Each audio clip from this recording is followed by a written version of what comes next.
Во Европскиот парламент во Брисел попладнево почна билатералните средби на представници на ВМРО ДПМН и на СДСМ со тројцата европратеници Иво Вајгал, Едвард Кукан и Ричард Ховит. Според планот, прво се одржува средба со представниците на СДСМ, а потоа и со ВМРО ДПМН. Доколку на билатералните состаноци има некаков напредок во диалогот за решавање на политичката криза во Македонија, ќе биде одржана и заедничка средба.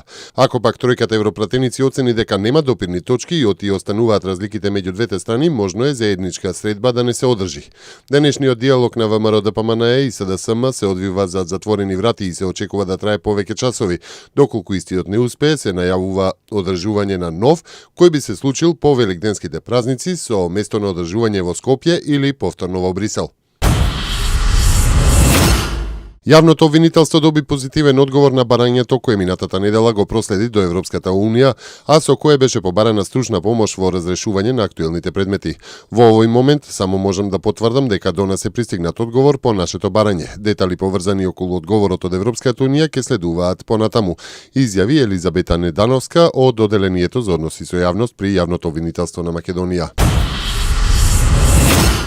Италијанската компанија Диатек денеска го потпиша договорот со владата за реализација на својата инвестиција во Македонија.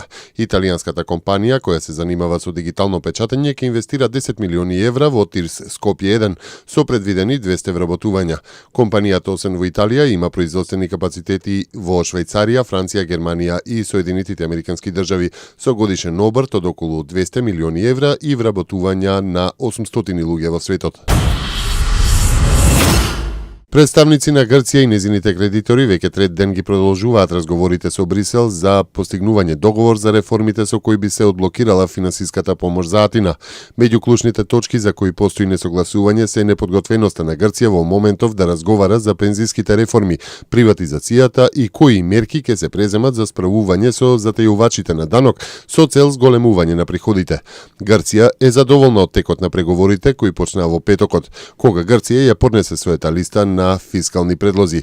Кредиторите пак сметаат дека грчките предлози не се доволни и оти треба да се дотераат. Учесниците во преговорите во Брисел соопштиле дека се уште не постои употреблива основа за преговори и оти грчката влада наместо листа со реформи поднела само низа документи во електронска форма и тоа на мобилни телефони.